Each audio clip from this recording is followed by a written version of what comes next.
I was gonna do a normal intro for this, but knowing what we're gonna get into, this is gonna be a long video. A really long one. Okay, so welcome back to my A Certain Magical In-Depth Review series. Today we're gonna be talking about Volume 15, one that I've been very excited to talk about and read, and because this is the 50 characters get introduced and kill each other arc. So, Volume 15 contains the Battle Royale arc, one of the first arcs where Toma is not present in at all. He's technically present, because the anime does use backstory, does use a flashback concerning him for a character, but that's it. That's his entire involvement. This arc takes place on October 9th in the conflict and in the series, and I am surprised this arc began and got resolved within like 3 episodes. Like, I think this is the arc that shows me, wow, they were really fucking rushing this arc in the anime. So, the main con of this arc is basically a clusterfuck of the dark side of Academy City. Considering the groups of, group. This is still a really dumb name, because I didn't see. There's another group called Member, so it's like member of member. What? It's like that. It's like the fucking meme. It's like hurt people. I get it. I get what the phrase is meaning, but it just sounds like you're saying a phrase twice. That's what member is. But this conflict concerns 5 dark side organizations: group, item, school, block, and member. And I knew I was like, I was debating with myself. I was like, okay, should I talk about the groups individually at first to set the stage, or should I just like go on? And I decided to do that. I'm starting with the one that I've talked about before, Item. If you want my full opinion on it and everything on the members of Item, go watch my video on the Item light novel. First volume of the Item light novel. But we actually find out, I don't think this was ever revealed in the anime, but we actually do find out the purpose of Item. So I'm sorry if I trip over my words. A lot of one-name organizations in this volume. So the purpose of Item is basically to, like, control the higher-ups and top echelon of Academy City. Basically, they're the mediators, which probably explains why they're basically able to do whatever the fuck they want. It's just, they basically, if any other level 5 is acting up, they probably deal with it, which is probably the reason why they were called in to deal with Misaka when she was going around destroying facilities back during the Sisters arc. That makes more sense now, besides just it being a cameo. The group, of course, consists of Mugino, their leader, who's one of the level 5s. This is her proper introduction. I don't think she was introduced in... I think her cameo in Railgun was shown at this point, but she wasn't shown yet properly. Fernanda Cervelun, which is going to be very sad for me, because she gets introduced and dies. Kinohata Sai, and Takisubo Riko. And of course, this volume also introduces that Hamazura is a member, and this volume is also very significant, because not only is it Itzeller's return to being a protagonist after 1 volume. Yeah, not that much of a triumphant return, it's just like, yeah, 1 volume. But it's also Hamazura's introduction as a protagonist, as, yeah, that random antagonist from the end of SS1 is the 3rd protagonist of the series. Kind of shocking, but yeah. So the next group is a Block. Block is intended basically to be an organization that keeps an eye on the other institutions outside of Academy City that are allied with them, most likely where all the sisters are being held. They're kind of the main antagonists of this volume, for the most part. This group consists of Saku, Tatsuhiko, Teshio Megumi, Yamate, and Tatsumo. None of that. The only ones that... I legit forgot that Block was in the anime. I thought they were cut out. They're not, but I just completely forgot their existence. The only... Yeah, I don't think this group had shown up in any other version. Yeah, Member is another one that has been brought up before, because they actually do show up in the Daihase arc. Ironic. Member, they're kind of considered the Dodds of Alistair, because they answer directly to Alistair and kind of his bidding. This group consists of a guy called Professor Baba Yoshio, the guy who has robot things. I talked about him briefly in the Daihase video. Xochitl, which I don't think I talked about her, but she does show up, kind of in a different face in Daihase. And Saraku. Something interesting that is also revealed in the Daihase arc, Kozaku Mitori used to be their liaison, because I haven't really talked about this, but how the Dark Side organizations work is basically they're 4-man sets, usually centered around a level 5 in 3 cases, with them having a liaison. I think the only liaisons we see in the series are Scavenger. Scavenger is also another one-word Dark Side organization, but they're jobbers, and they don't get introduced to like later Railgun and Accelerators in there. But Kozaku Mitori was the liaison for them. And now School. School is kind of a weird organization, because besides what we see them currently, we don't actually know what their original purpose was. It's completely a mystery to us, but this organization was taken over by the second-ranked level 5 Kakine Teitoku, or Dark Matter, which, maybe the reason why I didn't make a video for 2 months is because I was dreading talking about what the fuck Dark Matter is. We'll be getting into that towards the end, but... Oh, Dark Matter, what the fuck. See, this group consists of Kakine Teitoku, Measure Heart, we get her name later, Gokusai Kaibi. I think this guy is called the guy with glasses, which is weird because he doesn't really have one, but Yobobanka and their sniper, Sunehazada Shimitsu. This is where I'm going to go on a quick tangent. So, an arc that I've yet to talk about is the Dream Rank arc within Railgun. And I also haven't talked about the, what is it called? Silent Party arc, but I don't really care about that arc. But we actually did see, and she does get referenced in this volume, we did see School's previous sniper, Yumiya Rako. In this volume, she basically is just stated to be, she died off screen to item, but within the context of Railgun, she actually gets a pretty good fight against Frenda. It's also where we kind of get revealed Frenda is Scandinavian, because it's where her Hadet Bra comes from. And I'm not going to go on a long tangent, but I just really enjoy this fight. Because I've said this before, I think Frenda is a perfect example of why the spin-offs of Tour works so much. You take a group or like a character who hasn't really done that much, or like got killed early, and show what made them pretty cool, so you actually feel bad for their deaths. Like, I would not feel bad for... Like, if you just read this, yeah, Frenda's a fucking nothing character in she's somewhat quirky, but that's it. But she gets, like, a whole fight and interesting introspective. The whole reason I wanted an item spinoff is because I was interested about Frenda and their whole group. So, yeah. So, we're gonna put that... Go watch that fight or go read it in the Railgun manga and anime. It's really fucking good. My only complaint with it is, like, why is Yumiya not dead? I think it's Yumiya. Yeah, Yumiya, why is she not dead in that? If they just killed her off screen, I don't know. It's weird. And then the final group, the final group, which is Group. God fucking damn it, some of these names are dumb. But the whole, the theme of Dark Side organizations are just one word. There's actually a misconception. I think in the anime, at least in some translations, they actually interpret the one-word organizations to be in all capitals, but according to the manga, and I think in the light novel, they're just like lowercase. But yeah, it's not like all uppercase. But Group is, of course... Group doesn't really have a function, because they just kind of exist, but of course it's consisted of Tsuchimikado, Accelerator, Musajima, and Etzali under the guise of Unabara. So yeah, that, nearly 10 minutes into the video, and, not even into the plot of this. Yeah, this is gonna be a long video. So, another key part of this arc that kind of sets up its conflict is due to all the riots around the world about Academy City and kind of how Academy City has had to increase their outside defenses, their inner defenses have weakened, which is the main kind of the spark to this plot. This is a very kind of all over the place volume. Even Komachi fucking admits that, which is funny. But yeah, it's there's a lot.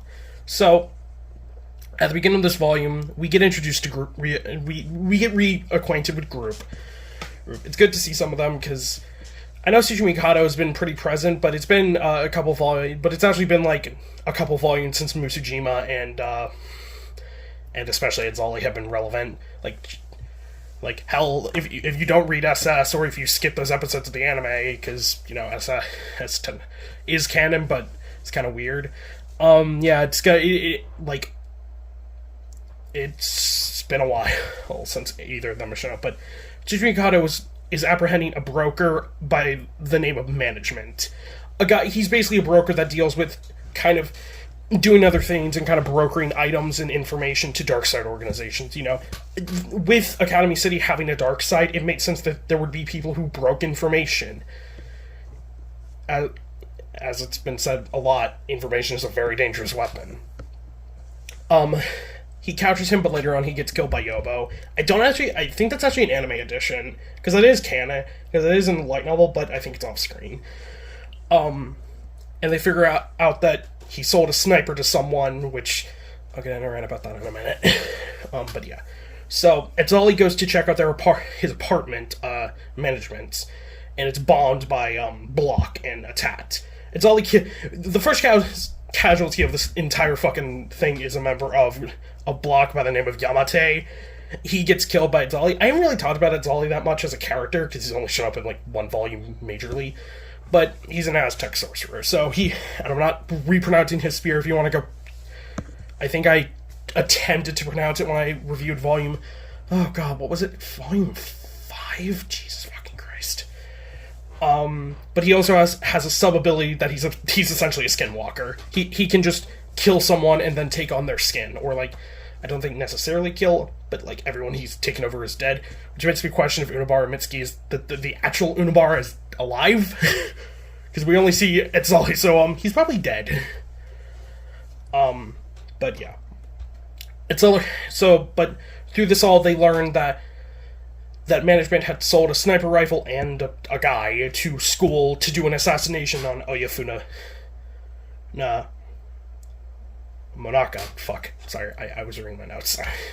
I don't think I've said this in a video, but I usually have notes. I don't script in my videos, as you can clearly tell. I'm very unprofessional. But I just have notes next to me, and sometimes I fuck up. And the sniper is a guy by the name of Sunazada Chimitsu, who's a member of school. So, I'm not sure Kamachi knows how guns work in this volume. Because they say that the sniper rifle that he sold to Sunazada is a sniper rifle that works off a sniper, and because it's not powered by gunpowder, it's completely silent and has no recoil, so it's essentially a railgun at that point. Funny because Misaka, this is one of the volumes where Misaka is not even mentioned. The only way she's mentioned is because Last Order's here. Yeah, and something that happened at the start of this chapter is Accelerator's back, and he kind of talks to Heaven Chancellor a bit, and wants the blueprints for his electrode, but Heaven Chancellor doesn't give it, and he's like, hey, Last Order wants to see you, and Accelerator's just like, yeah, I fucking know. Accelerator is very funny this volume. He has a very comical moment later on with one of the other members of the various groups. So yeah. So they essentially thwart this, and Sunazara just runs off, and they're like, well, fuck, couldn't catch him. Then we get reintroduced to Item, we get a bit of their character quirks, and it's revealed Hamazura, who was a member of, I think it's Anti-Skill. I always fuck up if it's Anti-Skill or Skill Out. I didn't write it out. It's probably Anti-Skill. And he's now kind of I say he's a member of Item, but he's really just their subordinate. He basically just does dirty work for them. And they've been ordered to kind of deal with school. They get into a conflict in another district. I don't write down the districts. Academy City is numbered into districts, but I never write it down because it's not relevant enough. They get into a conflict over an item known as the Tweezers. The Tweezers are weird. They're not really described well, but it's you can manipulate matter to an extent, which I assume is how Kakine is going to get into it. Alistair's fucking fortress, basically. During this conflict, Kakine gets the Tweezers and runs off, but Mugino kills one of his guys, Yobo. So, yeah, he's dead. Yeah, I never liked him that much. He was kind of weird. So yeah. I think it's Measureheart who runs after Hamazura, but he completely manages to escape her. So yeah. But on the other side of this, Block is a major antagonist of this, but they're kind of forgettable. But Block intends to use a satellite, the Hikoboshi 2, to basically separate the forces that would stop them from invading Academy City. Because their whole motivation is basically they hired like 5,000 mercenaries to invade Academy City while they negotiated with Musajima, Move Point, so they could get into Alistair's thing. The theme of this volume is everyone hates Alistair, which is nothing new, but just kind of a reestablishment that yeah, people fucking hate Alistair. So they're kind of separated on where group is separated on where they're gonna go, and Accelerator goes to stop the Hikoboshi. He fights against a guy named Sadaku, who is a member. God, fuck, I knew that was gonna happen at some point. His ability is basically called Kill Point. Basically, he's Musajima and Kuroka, but he can teleport behind your blind spots. He gets clowned on by Accelerator. Accelerator clowns on him and basically makes fun of him, like, wow, you can't do 11th dimension calculations in your brain, wow, loser. Accelerator also insults Itzali, being like, yeah, you're fucking useless. During this, one of the other members of Block gets taken out Tetsumo, I believe, yeah, Tetsumo, because Itzali does something to blow off her fucking finger and make her useless this arc. Yeah, that's it. Again, this arc has a lot of characters, so sorry if I'm bouncing around all over the place. This is a very chaotic arc with some really good payoff. So yeah, during this, this member is also completely eradicated with their leader, Professor, being killed by Kakine. I actually like this moment more in the light novel, because this is where Kakine's wings are revealed in the anime, but they don't show them in the light novel, which I think makes his later reveal of the angel wings really cool.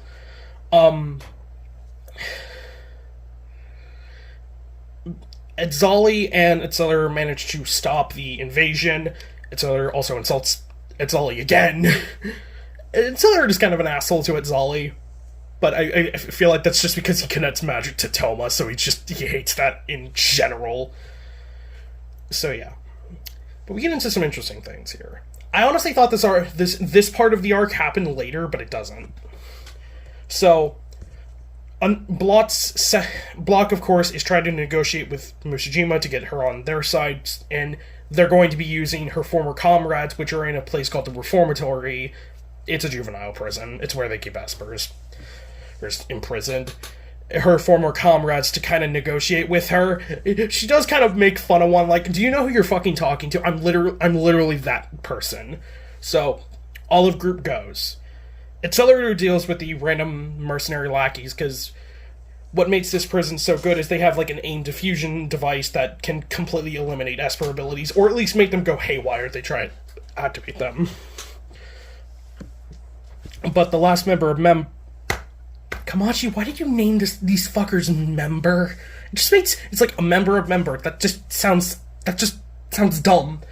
Confronts them and reveals herself to be a member of the same Aztec magic organization as Itzali. Her name is, Xochitl?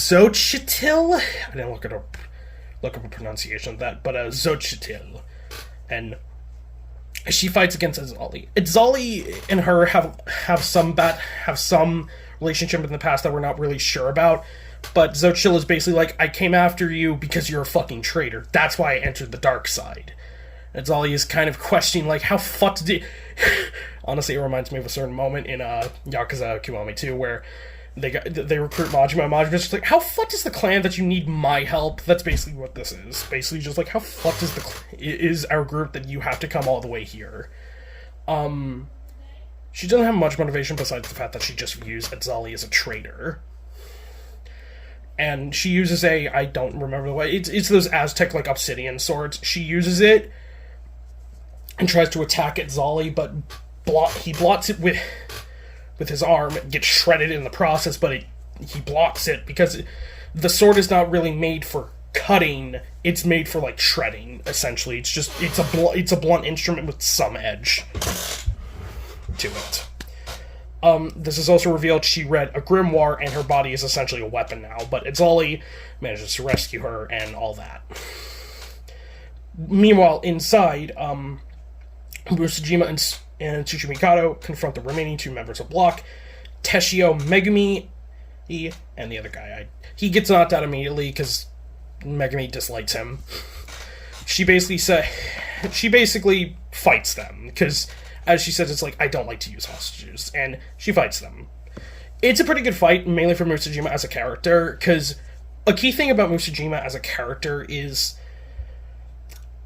she used to be, at least I think, because she's living as on the wiki, she's one of the potential level 5s because of move point, and it makes sense. Move point is a kind of broken ability.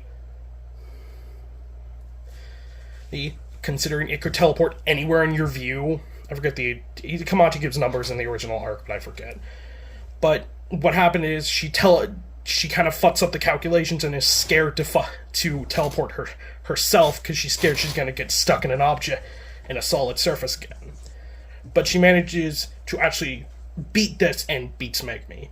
Tsuji Mikado also tries to shoot her, but she throws its forces, and that's what causes Musajima to teleport and all that. It's a pretty good fight, all things considered. So, 20 minutes in, and we're finally getting to the meat, the real things I'm excited about. So yeah, I'm sorry if this video has been all over the place. This arc is very chaotic, which is part of the fun of it. It's really fun because it's all over the place. So many characters are going. It sells the fact that this is a chaotic conflict.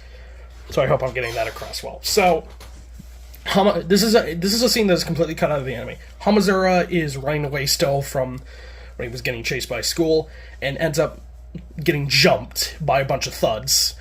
And he beats them off, and one of his friends helps and throws a brick at a guy's head. This guy, one of his friends, is Hattori Hanzo. Yes, he's a ninja. I'll be talking about him more because he's in SS2, but he was a member of the same org. I think it's Skill Out. Yeah, it's Skill Out. I think it is. Yes, it's Skill Out. I'm sorry I had to stop the video and go look that up.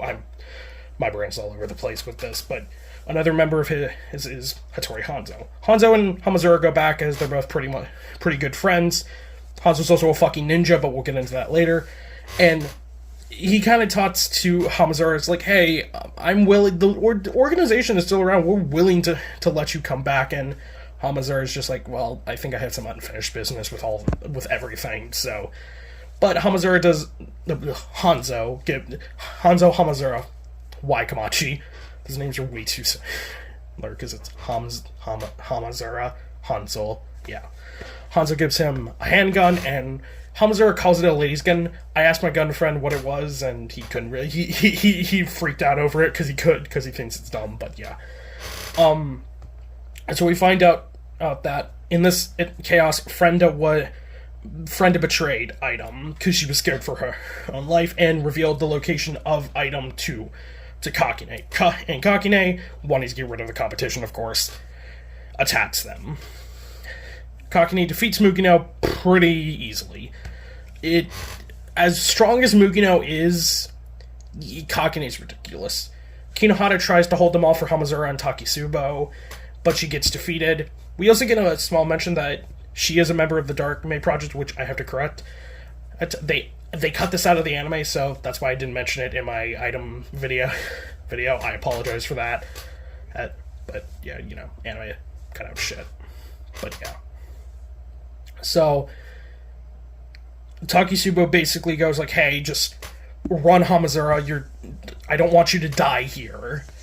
And he does for a bit, but as he's kind of sitting in the elevator, just thinking, he remembers Toma's words. And kind of has a moment of like, what the hell am I doing? And goes back and stands up to Kakine. Measure Heart, we kind of get an introduction of Measure Heart where she can kind of... Measure Heart is a weird ability where it can like connect your heart lengths, so if Hamazura was to shoot her, Takisubo would also die. But they spare Hamazura and Takisubo and run. So they run away. During all this, it's been this small thing of Takisubo takes these things called body crystals, which enhance your Esper ability, but is very taxing. So, as they run away... oh boy, my friend hates this fight, but I love it. Mukino confronts them. But not in a good way. She's carrying the top half of Frenda after she killed her. Yeah, this is where Mukino completely goes off the deep end. So, part of Mugino has always been kind of a bitchy character. She's always been kind of an asshole, a bitch, to say the least. And, oh boy, this is where it gets really bad.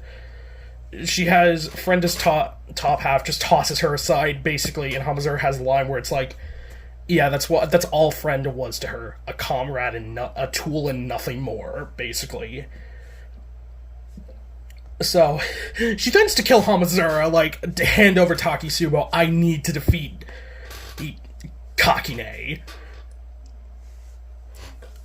And Hamazura's just like, no, I'm not. I'm not handing over Takisubo to you. And this makes me, quite rather angry. So in the meantime, Yomikawa takes away Takisubo and runs with her, while Hamazura jumped on a train and leads Mugino to a warehouse, and this is where we get a lot of shit. So, Mugino, we get kind of an introductory meltdowner with its atoms. It's kind of similar to Railgun and how it functions, as it uses... There's a comment on my item video about that, and I will be, far in the future, I will be doing a video on Mugino and Meltdowner. So yeah, if I don't talk about it the best here, it's because I'm saving my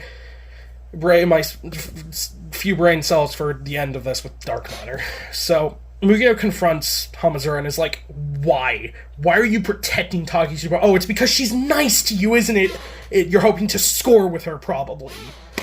And Hamazura kind of just has a line like, she didn't want me to die. She didn't want an asshole, a selfish bastard like me to die.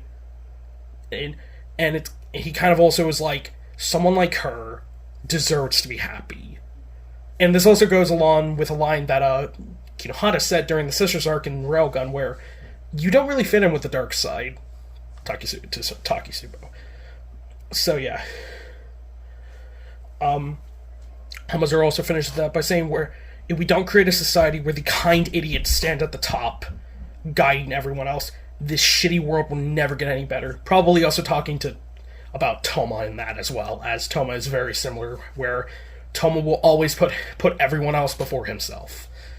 We also discover kind of a small weakness with Meltdowner, where because Meltdowner has to charge because she summons orbs around her, Mugino is very susceptible to surprise attacks and sneak attacks.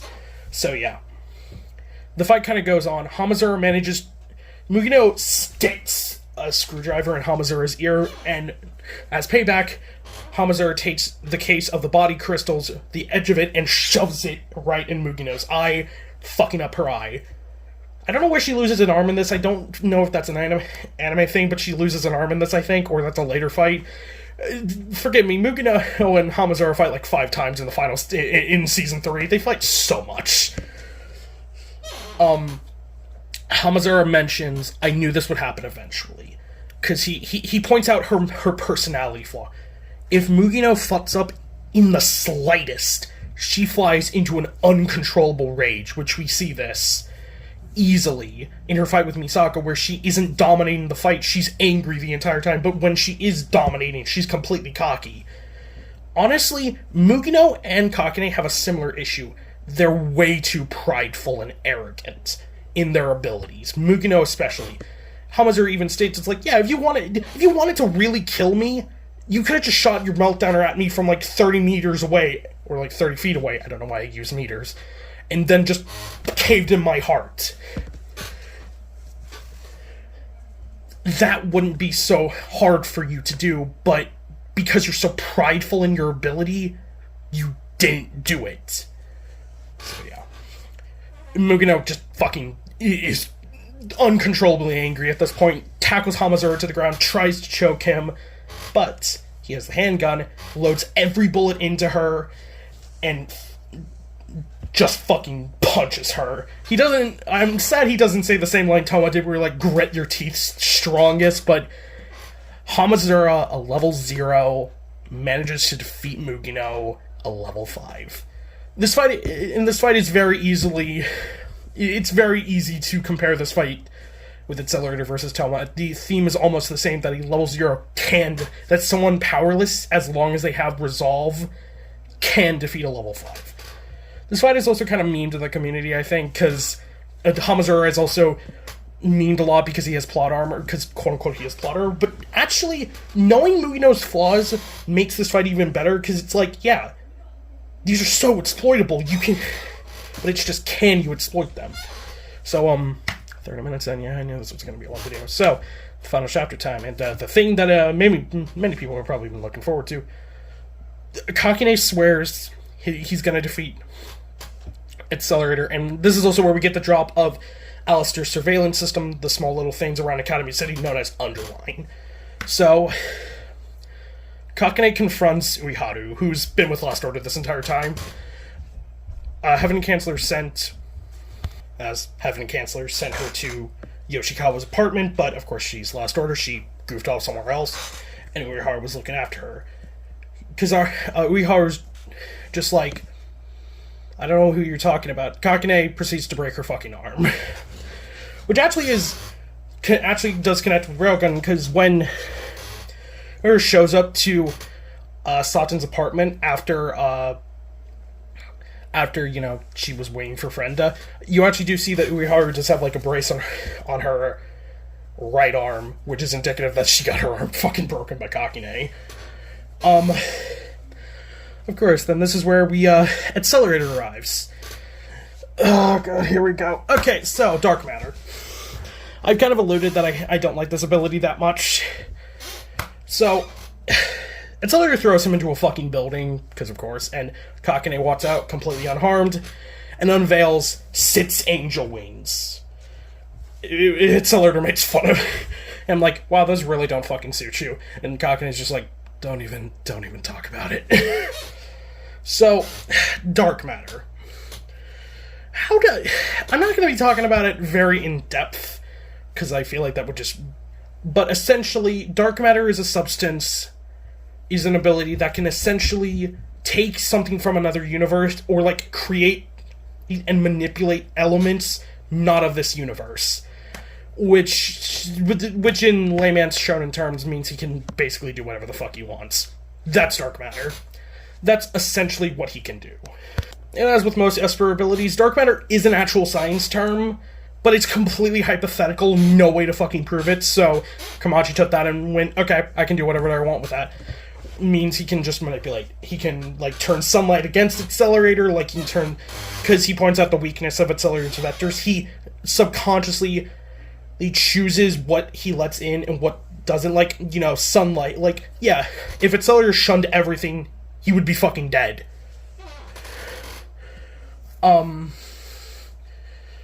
So yeah. Dark Matter's bullshit.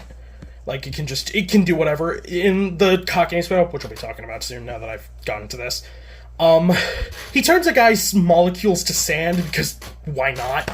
That's Dark Matter. Dark Matter's bullshit. That's the best way I can describe it. You know, it's a really back and forth fight. It's really interesting. I think the anime's version of this is really cool. But Accelerator can't calculate for Dark Matter at first, and eventually Kakine is just like, you're really cocky thinking you can calculate for my Dark Matter. You think your vectors can calculate for my Dark Matter, and Accelerator's just like, you were saying they can't. Which, yeah, this was the first feat of Tiara that I was just like, oh, that's fucking bullshit. They don't ham it up in any version, but yeah, essentially, Accelerator was able to calculate a non-existent element in, like, that. Just goes to show how dangerous Accelerator is. I've always said this. Accelerator isn't dangerous due to his ability. While vector manipulation is fucking broken, it's his intelligence and intellect that makes him so deadly. So yeah, he beats Kakine pretty easily, all things considered. Yomikawa tries to stop him from killing Kakine, and Kakine gets up, tries to kill Yomikawa, and this is where we get the proper first, the second, but, you know, really proper first debut of the Black Wings. In layman's terms, I don't really know how to say this besides the fact that Kakine gets the fuck beat out of him for like a minute. He nearly gets killed. He gets beaten into the ground and essentially killed. In his last, like, moments, I don't think he dies from this. He dies off screen, I believe. which gets into some things with the New Testament. Yes, I know Kakine returns and his whole thing, but we'll be getting into that much later. As he's about to get killed, he's like, he has a moment where he thinks that he has some new ability that he couldn't lose to anyone in the world. So Accelerator's whole Angel Awakening thing is actually a fan term, the Awakening, and it was originally mistranslated that this was what Kakine was hinting at, but it was just a new feature of dark matter that he didn't really have time to test about. So yeah, Yamikawa kind of looks and is like, and just sees Accelerator rampaging, going into a rage, and is just like, can I really do nothing? And it ends up being in Last Order that calms him down, of course. And Accelerator passes out because he got fucked up in that fight. So, yeah, that's not the end of this volume. We kind of get the kind of ending bits of Olive Group kind of realizing what, and at the very end, they got a microchip of a lot of information, and they discover the existence of Underline, but they also discover the existence of a mysterious entity or thing or something known as Dragon, in all caps. And that is the end of the volume. 36 minutes for, one volume. Yeah, that seems like me. Yeah, I don't really know what else to say for this. I feel like I've gotten into everything. I mean, Dark Matter, Mugino and Kakine are, of course, this is their volume to be antagonists, with Mugino continuing to be an antagonist to Hamazura for the rest of the series, at least until the end of Old Testament. Kakine dying and not showing up again until, New Testament, and the second coming of Accelerator's Black Wings, and Hamazura's first out as a protagonist. There's a lot in this volume, so, yeah, I think that's all I have to say. If you like this video, like, comment, and subscribe, and do all that stuff, and, next time, we'll be talking about the Aqua arc, which should be fun, because I also heard this arc got fucked in the anime as well. This arc didn't get that much fucked. I think it's just, people expected a lot higher octane animation, which I thought it was fine. And again, animation-wise, I never thought Tora was that bad. But, everyone nowadays is like, if your anime isn't moving at all times, it's shit. But yeah, so, yeah, if you like this video, do all that YouTube stuff, and this will be Neo, signing out.